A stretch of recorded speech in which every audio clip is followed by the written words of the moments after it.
Hi, this is Mrs. Youd, and today I'm teaching you Chapter 10, Lesson 1, Graphing Square Root Functions. A square root function is a function that contains a square root with the independent variable in the square root. The independent variable for our case is usually an x. This right here is the parent function, f of x equals the square root of x. Let's plug a few numbers in and see why that's the case. So if we plug in -1, we get the square root of -1, which is, is an imaginary number. So that will give us an error. So I'm just going to cross this one out. Any negative number that we plug into this parent function will give us that error. If we plug in 0, the square root of 0 is 0. So that means that 0, 0 is the first place that we start, which you can see on this picture here. If we plug in a 1, the square root of 1 is 1. So 1, 1 is another point on our function. If we plug in a 4, the square root of 4 is 2. So that means that 4, 2 is another point on our function. If we plug in a 9, the square root of 9 is 3. So that means that 9, 3 is another point on our function. So as you can see, this is our parent function here. And if we were to think about the domain and the range, the domain would be x is greater than or equal to 0, and the range would be y is greater than or equal to 0. Everything that we've learned about transformations in past lessons is also true for the square root function. So for example, if you add or subtract a number on the inside of the function, it's going to move it either left or right. Make sure that you notice that if it's x minus 2, that means it's going to the right. If it's x plus 3, for example, it's going to the left. Vertical translation means if you add anything on the outside of the function, it's going to move it up or down. So in this case, plus 7 on the outside of the square root function means 7 going up, minus 1 on the outside, 1 unit going down. The reflection, so in this case, it'll be reflected over the y-axis, and if it's the negatives on the outside of the function, it's going to be a reflection in the x-axis, just like before. If you are multiplying by a factor on the inside of the function, it's going to be a shrink or a stretch. And if you multiply by a number on the outside of the function, it's also going to be a shrink or a stretch, but this time vertically instead of horizontally. In our extra practice problems today, in exercises 1 through 3, they want us to first describe the domain of the function. Now, remember that you cannot have anything negative under the square root. Another way to say that is that what is inside the square root must be greater than or equal to 0. So on number 1, we're going to take what's inside the root, which is -x, greater than or equal to 0, and solve for x. So we're going to divide out -1. And when we divide out a negative, remember that means that we flip the sign when we're dealing with inequalities. So now it's going to be x is less than or equal to 0. So that is my answer for the domain. Let's take a look at number 3. On number 3, we have the square root of 1/3 x, and then the plus 4 is on the outside of the square root. So we don't need to worry about the plus 4.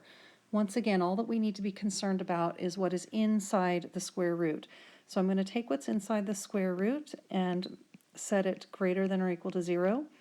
I'm going to solve for x. So this time we have a fraction, so I'm going to multiply by the reciprocal. And I get x is greater than or equal to 0, and so that is my domain. I would like for you to do number 2 on your own, turn off the video, and then see how you did when you turn it back on. All right, I got that the domain is x greater than or equal to 3. In exercises 4 through 6, we need to graph the function and describe the range. When you're graphing a square root function, you basically need to follow 2 steps. The first step is to find the domain like what we did in number 3. So let's do that first on number 4. So I set 3x, which is inside the root greater than or equal to 0, divide by 3 on both sides, and I get the domain is x greater than or equal to 0. The reason why we want to know that is because that helps us determine which numbers we need to now plug in to solve and find a few points that we can graph. So since we start with x greater than or equal to 0, that tells me that I don't have any negatives that I can have as part of this graph. So I need to start with 0, and when we do that, we get the square root of 3 times 0, which is 0, and so that means 0, 0 is a point on the graph. Now it's helpful at this point to try and think of numbers that will give me perfect squares. So for example, if I plugged in a 1/3, 3 times 1/3 is 1, so then that would give me the square root of 1, which is 1, and that's another good point. So now I'm going to plug in a 3. So that gives me the square root of 3 times 3, which is the square root of 9, and that means that I have an output of 3. And I'm going to do one more. I'm going to plug in a 12 so that I get the square root of 3 times 12, which is the square root of 36. And the square root of 36 is 6. So now I have 4 points that I can go ahead and graph on my function. I notice that all of my numbers are positive, so I'm going to keep everything in quadrant 1. Okay, so we have 0, 0, 1/3, 1, 3, 3, and 12, 6, I go off the graph a little bit. That's okay. 12, 6 is about here. And now I can draw my nice curve. The last thing that remains is to find our range. We already know our domain, which is x greater than or equal to 0. So let's go ahead and find the range. So the range would be everything above 0 as well. So y is greater than or equal to 0. Okay, let's take a look at number 6. Number 6, we're going to take what's inside the function and set it greater than or equal to 0 to help us find our domain. And so I get my domain as x greater than or equal to -3 this time. So now when I plug in my numbers, I know that x is greater than or equal to -3, so that means I start with -3. So when I plug -3 into my equation, I get the square root of -3 plus 3, which is the square root of 0, which is 0. 0 minus 1 is -1. All right, I'm going to plug in a -2 now. So that gives me the square root of 1 minus 1, which is 0. All right, let's go ahead. I'm trying to think of numbers that would help me get a nice perfect root. So I'm going to plug in a 1 next, and I get an output of 1 when I do that. And lastly, I'm going to plug in a 6. So that gives me the square root of 9, which is 3, and then I need to subtract 1, so 3 minus 1 is 2. All right, so now I have 4 points to work with. I notice that I am going a little bit into my negative numbers there, so I put my x and y axis accordingly. All right, so now I'm ready to go ahead and graph those 4 points. -3, -1, -2, 0, 1, 1, and 6, 2. All right, and that is going to be my curve shape there. The only thing that remains is finding the range. So this time my range is y greater than or equal to, this time it's down at the -1, so we're going to say greater than or equal to -1. All right, I'd like you to do number 5 on your own. Pause the video and then turn it back on and see how you did. All right, there's my answer. See how you did. If you did not get it right, see if you can find your mistakes.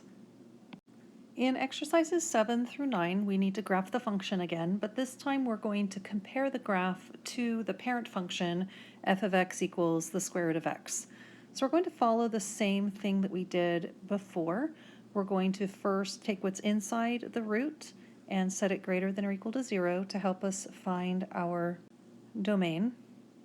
So for number 7, I get x is less than or equal to 0 because when I divide by that negative, I'm going to be flipping the sign. So that means that all of my numbers that I need to plug in are going to be negative this time. And the numbers I'm going to plug in are 0, -2, and -8. I chose those numbers because it will help me get perfect squares.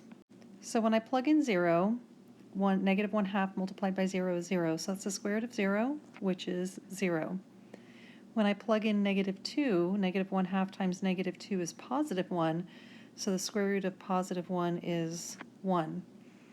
When I plug in -8, -1/2 times -8 is 4, so the square root of 4 is 2. All right, I'm going to go ahead and start graphing, and there's my function. So now we need to compare this graph to our parent function, which is the square root of x. I notice that I have a negative inside the function here. That means that we have a reflection in the y-axis. I also see that I am multiplying by 1/2 on the inside of the function, so that means we have a horizontal stretch or shrink. All right, number 8. Let's go ahead and find the domain first by taking what's inside our square root and setting it greater than or equal to 0. So in this case, there's really nothing to solve for. We have the domain greater than or equal to 0. All right, let's go ahead and plug some numbers in. So I'm going to start with 0. We have negative square root of 0 minus 2, so that gives us -2 as an output. I'm going to plug in a 1, so I have the square root of 1, which is 1, but there's a negative out front here. So it's -1 minus 2, which is -3. All right, let's plug in a 4. So that'll be -2 minus 2, which is -4. And let's go ahead and plug in a 9. So I have -3 minus 2, which is -5. All right, let's go ahead and graph. Okay, now we need to compare the graph to our parent function of the square root of x. So the negative on the outside of the function here means we have a reflection in the x-axis. And the -2 on the outside of the function means that the whole function is shifting down by 2 units. Okay, I'd like you to try number 9 on your own. Pause the video and then turn it back on and see what you got. Okay, here's what I got as my answer. Check yours and see if you got the same thing. If you did not, see if you can find your mistake. We are going to skip questions 10 through 13 out of the journal today. So this concludes this lesson, Chapter 10, Lesson 1, Graphing Square Root Functions.